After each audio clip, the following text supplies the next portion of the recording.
Home sellers, you're on the market and showings are rolling in. But what should a seller do during the showing? Should you be there? Stay out of the way? Do you host a guided tour or do you let them explore? Everyone in the business has an opinion, but what's the right call in 2025? We've sold over 2,500 homes, roughly 50 times more than the average realtor, and today we're breaking down the pros and cons of both options. So stick around, we'll show you how to thread the needle and make the right choice for your situation. All right, let's go. Welcome to Talking Realty, the podcast for home sellers who want to make more money, save time, and avoid headaches. I'm Glen, realtor and founder of the Ohio Property Group, where we do the same things as traditional realtors, but instead of charging 6%, we charge a low, flat fee. So you keep a lot more money and you still get better results. Check out the free seller tools at talkingrealty.com. And if you love the show, hit that subscribe button. All right, let's get to it. Before we jump in, how about another set of seller success stories using our flat fee model? We had 4 closings for a total of $871,500 in sales. Total commissions saved for the week were $27,045 for an average of $6,761.25 per listing compared to what they would have paid if those sellers had used a 6% realtor. Now, what would you do with an extra $6,700? Maybe buy Apple Watches and iPads for your entire Thanksgiving guest list. I don't know how many people you got coming. But anyway, first, you got to check out what we're doing at OhioMLSFlatFee.com. We'll see you over there. As The Clash once said many moons ago, should I stay or should I go? Now, that question has been around for decades, and because of our unique model, every seller eventually asks it. We are a virtual brokerage and we cover the whole state of Ohio. So when there are showings, this question comes up because we're not there. And in a typical traditional 6% setting, your agent may or may not be there. Anyway, most of the time they're not there. So I never get that particular part of the debate. But anyway, with our situation, our sellers are very much involved in that process. And across our listings, we've got sellers who live in the house, we've got some who live nearby, and we've got some who live in another state. But the answer we give is almost always the same for each of them. So let's walk down all sides of this, the pros, the cons, and then I'll tell you how we handle it with our sellers. Before we begin, one of our favorite sayings in the office is that we advise and you decide. So while less showing friction is better, and we'll cover a little more on that later, it doesn't mean you have to do things the way we tell you. Every situation is a little different, and we'll try to cover most of them, but I think you'll get the idea. Let's first tackle the case for sticking around, because quite honestly, most of my sellers fall into this camp. They want to stay, but then again, most of my sellers are out for a lot of control. That's one of the reasons they come to us. It's not just all the crazy amounts of savings, but many of them love the fact that we give them as much control as we can. And this is one area where that happens. And this is a great case for where sellers love to exert that control. But before talking about whether you should or shouldn't stay, let me address one regular misconception that often comes up right about the time of the first showing, and that's whether or not the seller can stay. Lots of agents think that the seller can't be there. Some agents and inspectors and so forth will even suggest that you leave. But remember, this is America and it's your property. Of course you can be there. You own the house. It hasn't sold yet. So there's no law, there's no rule, and there's no reason why you cannot be there. Let's talk about the upside of sticking around, and then we'll go down the other side of that ladder later. Who knows the property better than you? In most cases, especially if it's an owner-occupied, you lived there, no one knows that property better than you. I don't know it better than you as the listing agent. The buyer's agent certainly doesn't know it. Many times it's the first time they've ever seen it. And the buyer definitely is not in the camp of, I know this property better than anybody. You, the seller, you know it better than anyone. You know the area. You know the little quirks of the house. You know the history. You know the location of the best pizza and ice cream places. Now, some buyers love this. They love knowing all these little details, and some don't. So you just have to read the room with the buyer that's in front of you, and particularly if they have an agent. So we'll cover that a little bit deeper here in a bit. But when you're there, one of the other advantages is that you know who's in your home. You know who showed up and when and what they look like and what they were driving, and all of that might give you some extra peace of mind. And sometimes The human connection actually helps. Buyers see you when you see them, and now you're an actual human being. You're not just some nameless gray face. And this makes negotiating against you a little tougher. It's so much easier to be a jerk and to just fire off terrible numbers and terrible terms when you have never met the person that owns the place or that's selling it or that it's their home. It's much easier to say disparaging things in your commentary. And we get this all the time where the house is maybe vacant and the seller wasn't there. And then we'll get an offer with a cover letter explaining in not so very nice terms why the buyer made the offer that they made. So that could be mitigated by meeting them and humanizing them. But remember, that is a two-way street. That's a two-way street. You could also end up sort of humanizing the buyer and might make it tougher for you to negotiate. But in the end, it's almost always a benefit to the process when the buyer and the seller get to meet face to face, even if it's just for a moment. But it keeps the love a little higher. Now, if you're a jerk, then just stay away, okay? Nobody needs you there, and we'll get whatever we need from you by email without you, sprinkling your attitude on this deal. I'm just kidding with you, but not really. You know who you are. Another advantage to sticking around is that you know if and when the buyers actually showed up. Some agents are really terrible planners, and some buyers too, by the way. They'll schedule a 6 or 7 house tour, and then they'll get a little early or a little late, 2 or 3 houses into this, and all of a sudden their schedule is just out the window. Now, there are many, many regulations governing agent behavior about showing up really early or really late to a showing. They're not allowed to do that. Doesn't mean they don't do it. So if you have a life in that home, this can be very much less disruptive. You can meet them at the door, and then you know for a fact when they showed up. And hopefully it gets you back to your life and your kids and your pet and your work and your movie night that much sooner. So you're not just hanging out for 2 hours at Starbucks waiting for this showing to happen. Another advantage of sticking around is that you get to gauge that buyer excitement, such as it is, for yourself. I mean, did you hear them discussing any offer terms? Did you maybe catch them placing furniture or picking out rooms? Those are all buyer signals. And as a former buyer's agent, I can tell you those things were buying signals. I knew when I started to hear those things. Sometimes you hear spontaneous utterances like, oh my gosh, or gasps or something like that. Hopefully they're good and not bad, but I think you catch my drift. And one other advantage is that you could feasibly strike a deal right there. Strike while the iron is hot, as they say. I've seen sellers get informal, uttered offers right there in the showing. Leading questions, maybe take you there like, would you take X? Or what are you looking for in an offer? Or when would you like to move? This presupposes that there will be an offer and it will be accepted. Anytime you get those leading, signaling type questions, you're pretty safe bet that your buyer is at least considering strongly making an offer. My favorite leading question is, have you had any offers, or how many offers have you had? Now, people who are not interested in your house are not going to ask those questions. They're going to, if you're there, politely thank you for the time, tell you it's lovely, and then never call you or make an offer. So it doesn't mean you're going to get accurate feedback, but there is a chance, depending on how well you read people, that you could get some extra information that could help you during the negotiation or the transactional process. Hey folks, almost every seller I know has at least a few questions about the process, which is why we offer a totally free, no obligation, one-on-one strategy call for anyone with a property to sell in Ohio. On that call, we're going to help you plan your listing launch. We're going to nail down your price. We're going to make sure you're ready for offers and inspections and appraisals, and hopefully help you get a bidding war off the ground. Check the show notes, the YouTube comments, or just head over to talkingrealty.com and book your free call right now. Seriously, hit pause, go do it now, and I'll talk to you soon. Let's get you on the right track. All right, back to the show. The case for leaving, on the other hand, and some of these are just reverses of the case for staying, but I want to sort of pinpoint them so you spot them. Now that we've looked at all the potential benefits for sticking around, I want to make sure you're fully aware on the arguments for not sticking around.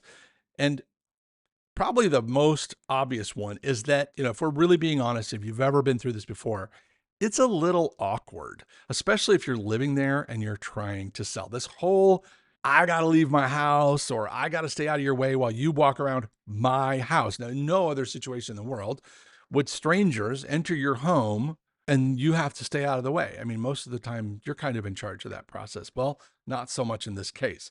And buyers, they may have a really hard time relaxing when you're there. They may whisper, they may rush, they could hold back, and that could, because you got to remember, they're not probably going to make the decision on the spot. Sometimes they do. More often they don't. They look at multiple houses, or they go to get coffee or something and they talk about it there. They go home or they talk about it in the car.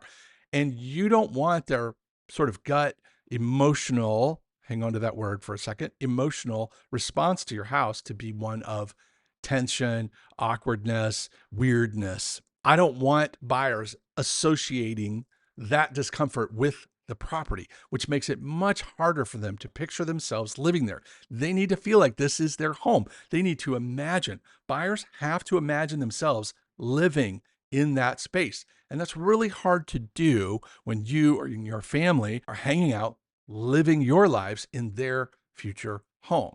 So hopefully you kind of get me on that.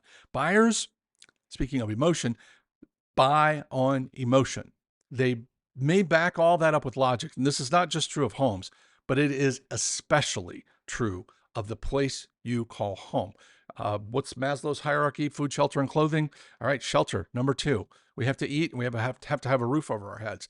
Nothing is more central besides food and air to our human existence than a place we call home.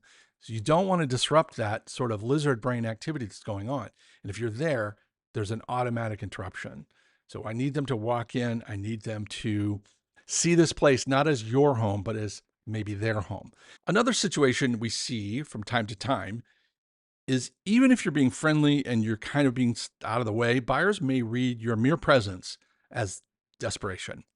If you're hovering or you're too eager, and that's definitely not a message you want to send, because it's going to disrupt your leverage during the offer process should one develop, and it will be less likely if they think you're desperate. Some sellers are also overbearing, and this is really hard news for me to deliver. I hear it sometimes from agents and the feedback. An agent will show up with their buyer. The seller is trying to share every conceivable detail about the house, its history. Where did we get those doorknobs? The 17 uses for that closet off the master. I appreciate it. And what I would tell a seller is hold on to that information. If you feel compelled, type it all up and send it to me. And then when and if we need to sort of fill in some of the gaps for the buyer, we have all that information. But when you just blindly dump it all out, if you were to videotape and watch it back, you'd see you, the seller, all excited because you're showing off your most prideful place that you have in your home. And especially if you did any of the work on it, you're going to be all about it. You're going to tell them all these minute details that some buyers might be interested in, but most aren't, not at this stage. And what you're going to see on video, if you watch it back, is you're going to see them slowly start to glaze over.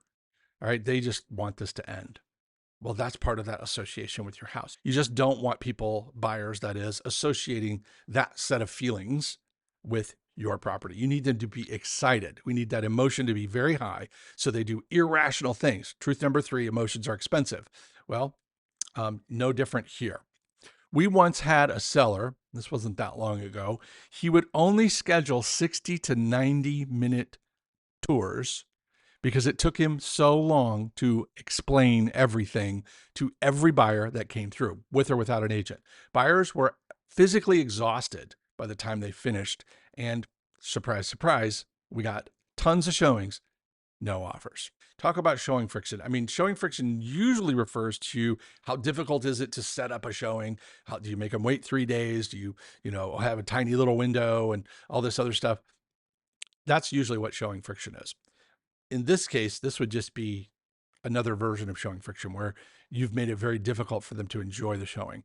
So if the buyer has an agent, which most will, they will probably not be so appreciative of your presence. And whether you like it or not, and whether we agree with any of that or not, the buyer's agent has the ear of your buyer in most cases. So it is possible you generate a genuine connection with that buyer, but it's not going to be through your super, super detailed tour that feels like maybe there's going to be a quiz at the end of it. Okay. That's tactical. That's logical. It's not emotional. Home sellers, this episode of Talking Realty is brought to you by our friends at Associates Title. This team is shaking things up by focusing on what truly matters, putting you, the customer, first. Whether you're buying or selling or investing, whether you're for sale by owner, whether you're working with a realtor, doesn't matter. They've got your back with incredible cost savings and the latest technology to streamline the process. Their secure online portal keeps everyone in the loop, from buyers and sellers to lenders to agents, all while keeping your data safe and communication crystal clear. If you're getting ready to make a move, don't underestimate the importance of having a great title company in your corner. Check them out today at associatestitleinc.com or call my friend Ryan Phillips at 614-419-2418. Remember, they're not just in Ohio, they're in a lot of states. So give them a call, but do not leave your title company choice to chance. And definitely don't let the buyer or their agent make that choice for you. All right, back to the show. So we've covered kind of both sides of it. And what I want to do is take you through a couple of different scenarios with what makes sense for your property. If the house is vacant, put it on a lockbox. Just call us or go out to Lowe's or call on Amazon or whoever and get yourself a $20 or $30 lockbox. If you want to go high end, you can get Bluetooth, you can get Ring cameras, you can do all kinds of stuff, smart locks that you can open remotely, whatever. But get some way for you to be able to not be there and have the showing happen, because showing friction, we discussed earlier, if they try to book a showing that's convenient for the buyer and the seller and you can't make it, I don't want you rescheduling. That's why we need this lockbox. Need you to be able to have it happen anyway. And remember, agents are licensed. Okay, so they are accountable for leaving the property the way they find it. Now, that said, I've got plenty of stories about agents forgetting to turn off lights, maybe forgetting to lock a door. That's human. Doesn't mean you shouldn't, run by and check on it. But if there's ever a choice between being there and allowing the showing and making them reschedule, I would strongly advise you to let the showing happen. And that can't happen if you don't have a way for them to access it without somebody there. So don't make them work around your schedule, I guess is what I'm saying. That creates showing friction. And this is one of the advantages, one of the very few advantages that a vacant property, and we've heard this over and over if you're in the business, is that a vacant property is harder to sell. I say not true, but whatever. I think there are plenty of advantages, and this is one of them, is that it can be shown just like that. Now, that's true of an occupied home, but it's not quite as easy if somebody's living there. A vacant home can literally be shown to as many people as you want in as short a time as you want. And nice thing, nobody has to move out. Okay, it's very fast to move in. So another advantage of a vacant property, but this is one you don't want to step over. If you're super paranoid, use video monitoring. I did a whole episode on selling a property outside, if you live outside of the area or outside of the state. There's plenty of solutions in that episode. But if you've got a neighbor, if you don't live by and you can't get video monitoring, have the neighbor, have a friend stop by after the showing. And I would just wait till the end of the day, till all the showings are done for the day. If your last scheduled showing is at 6:00, wait till it's over and then go over. Don't be running over after each one. I have some sellers that feel like they have to be there to tidy up and reset. I get all that. If it's convenient and you can pull it off and it doesn't create showing friction, have at it. But at the end of the day, I think it's more important that it's easy to show. So if you're out of the area, like I said, check out episode 51. It's all about this topic. By the way, if you have a property you're selling that has tenants in it, that is an entirely different discussion. And I covered that in depth on episode 40, which was selling with tenants. Okay. We covered not just showing, but the whole enchilada. Tenants just throw like 75 different wrenches into the machine. So check that out. But anyway, let's get to the most common, which is you live in the house. I still want you to have a lockbox on it. Now you can take the key out when you're home, just so people can't accidentally access the wrong property or something like that. Take the key out when you're there and you're home, and people can knock on the door like normal people. And the reason I say that is because some people leave it in the lockbox, and agents who get mixed up or just not very good at their job will show up, access the lockbox, and literally walk right in. When I was in real estate school, they always did this segment called Naked People section. And it was basically old time realtors coming in telling stories about how they walked in on people who were naked. Well, that wouldn't have happened if they had planned properly and if the seller had locked the door and then removed the key from the lockbox. I don't have any of those stories, so thank goodness I've never had to run into that. But I've seen a lot of buyers who want to see a property and then they fall away because the seller made them wait. They made them wait too long to work out all the schedules. Well, take yourself out of the mix. Now, obviously, if you're living there, you have certain things going on. So I'm not, if you're screaming at the whatever you're doing, if you're watching or listening, I hear you. Okay. If you've got a special situation with this, a house member or a pet or something like some work situation where you can't just drop everything and run out at the last minute, I hear you. I'm just saying keep it as flexible as possible. And it's a choice when we make people wait. But I'm talking about situations where a buyer says, I want to see it tonight. And the seller says, for whatever reason, we got an open house on Saturday. Can you come to that? Bad move. Many, many, many, many times that buyer between now and Saturday, depending on how long it is, we'll hear back from them and they'll be like, you know what, never mind, something changed. They've always got an excuse that has nothing to do with the house or the seller. But the reality is, had we gotten them into that house that night when it was convenient for them, we significantly increased the chances that they were going to fall in love with the house and make a crazy offer. So don't make them wait. When you do have showings and you need to be there or you're going to let them in, and that's fine. You don't have to leave before they get there. As I mentioned, it's one of the benefits is you can stick around until they get there. Not a problem. But if the buyer has an agent, be there to let them in. There's nothing wrong with that. Polite greeting. And I'll give you the rundown on that here in a short minute. But if the buyer doesn't have an agent, you obviously have to be there if you can. If you can't, maybe be there on FaceTime or have a neighbor or friend or someone let someone in and hang around. You can do all that. But if you're there and you meet the buyer at the door, I want you to ask the question, do you want the tour or do you just want to explore it on your own? Now, obviously, this is after, hi, I'm Glen. How are you doing? It's nice to meet you. Thanks for coming out tonight. Let me ask you real quick. Do you want the tour or do you just kind of want to explore it on your own? And then let the buyer set that tone. Okay. Some people, especially if they're in a group, they may be much more comfortable just wandering themselves, checking it out. But if the buyer has an agent, just meet them at the door, greet them, hi, I'm Glen. Nice to meet you. Thanks for coming by. And then just ask, do you want the tour or do you want to explore on your own? And then let them set the tone. If you have free roaming animals, be sure that they're 100% contained.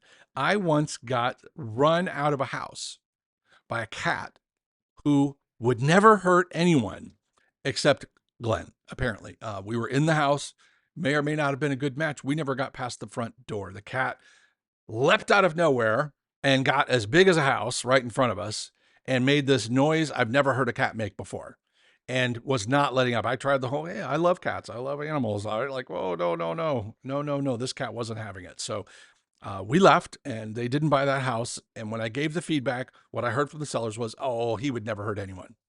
Okay, well, whatever. So even if you have an animal that would never hurt anyone, make sure they're 100% contained. Some people are just freaked out by animals. So if they're at least they're in a room or a cage or a kennel or something like that, where they can't get at the person, you're much more likely to not have a situation like that. If you have free roaming children, be sure they are 100% contained. As I said, we raised a bunch of them. We love them, but we would not want them running around during a showing. The other thing you can do is prep for the showing. Page 41 and 42 of our Ultimate Home Selling Toolkit. You can get it. Go to talkingrealty.com. On page 41, 42, there's a showing prep checklist. You can use it to reset each day or between showings if you have that kind of time. Now, if Glen were selling Glen's house and I lived there, this is exactly how I would handle it for the bulk of the showings, which are going to be realtor assisted showings. They're going to show up with their agent. I would greet the buyer at the door, assuming I was home when they arrived. I would smile. I would introduce myself. I would maybe make a little chit chat. I do love the chit chat. And then I would say, take your time. Let me know if you have any questions. And then here's the key. I would disappear. That's what I would do. If you stay for any reason, for whatever reason, you need to stay or want to stay out of the way. Go outside, weather permitting, and read a book. Sit on the patio and read your book. Or Work on your laptop. Same thing I do at open houses. Okay. Be busy if you're going to be there. Don't just be there staring at them. It's creepy. It's weird. Don't go start cooking. Don't watch television. Don't take a nap. Don't sit in the living room reading your book. Go away, get out of the main living area. And then I personally would get in my car and I would leave. I would go get coffee. I would go get ice cream, of course, because it solves everything. We're just being honest here. Ice cream does solve everything. But if you do stick around, make sure you're scarce. If you leave, ask the agent to message you when they're done. You can just say, hey, do me a favor. You can leave a card or something with your number and say, do me a favor. Will you just shoot me a text when they're done? Okay. And that way you're not doing the creepy drive-by. You're not walking back and forth and they're feeling rushed, because you could do a quick drive-by, but then you find out that they're in the driveway discussing an offer. Then they see you and it gets weird. It feels rushed. No good. So get a coffee, get some ice cream, go watch a movie. I don't care what you do, but get out of there and leave them until it's time for either the next showing or time for them to leave when they do leave and you can come back. But the reality is, if they want the house, they may stick around quite a while. So here's a bonus tip. If you want feedback, and I know who you are, sellers a lot of times like to stick around or make sure they swoop in at the last minute before the end so they can get that instant feedback. And I know it is one of the benefits is reading it, but I'm telling you, it's outweighed by so many of the cons of sticking around and trying to read it. That's good advice for an open house. It's great advice for somebody who doesn't have an agent. But if the buyer has an agent, let the agent do their thing. And even if they're a terrible agent, if the buyer loves the house, the feedback is going to come in the form of leading questions and offers. So nothing they can say, if they're not interested in it, nothing they can say should impact you, right? No offer is all the feedback I need. An offer is all the feedback I need. You are permitted to do exactly one follow-up, simple follow-up with the agent. Thank them for the showing. Ask them to get back with you if they have any questions, and that's it. If you have a realtor on your side, a listing agent, they will handle this. You don't need to intervene. If your realtor is using ShowingTime software or using any sort of system at all, because they're good and they should be using it, they will follow that up. But if you're in charge, you're the for sale by owner or you're limited service, you're handling all this, sure, follow up one time with the agent and we're going to say, what? Hey, thanks for the showing. Let me know if you have any questions. And then you're out. You're not asking for feedback. You're not asking if they want to make an offer. You're not asking if they have questions. You've already said that. If you have questions, let me know. Not do you have questions. One is calm and cool and sets us up for very powerful leverage during the offer. The other, all others, is weak. It's anxious, and you're just sending a signal that you're desperate. So unless the buyer has no agent, statistically, about 1 in 6 buyers, in our case, have no agent, let the agent handle the bulk of the showing. Even if the buyer is unrepresented, give them the option, tour, or do you want to explore, like we talked about earlier. Being there absolutely does have some advantages, but they are very quickly outweighed by the disadvantages depending on how you play your cards. So be very careful if you decide to stay close to those buyers during the showing. So here it is. Here's my best advice. Be polite, be brief, be gone. That's the best advice I can give you on the showing process. Buyers will linger. They will stay longer. They will talk more openly. They will fall in love faster when they're free to experience the house without feeling like they're under a microscope. And that is what you want. And remember, if your home is priced right, if it's positioned well, it will sell. Because like we say around here, the market never lies, not ever. And with that, I'll let you get back to your day. Thanks for sticking around. Hopefully you learned a little something or maybe had a little bit of fun. The Talking Realty podcast is brought to you by the Ohio Property Group, a family-owned company where we sell homes for a low, flat fee. If you've got a question, you've got a guest or a topic that you'd like to see in a future episode, I would love to hear from you. Just head to talkingrealty.com and say hello.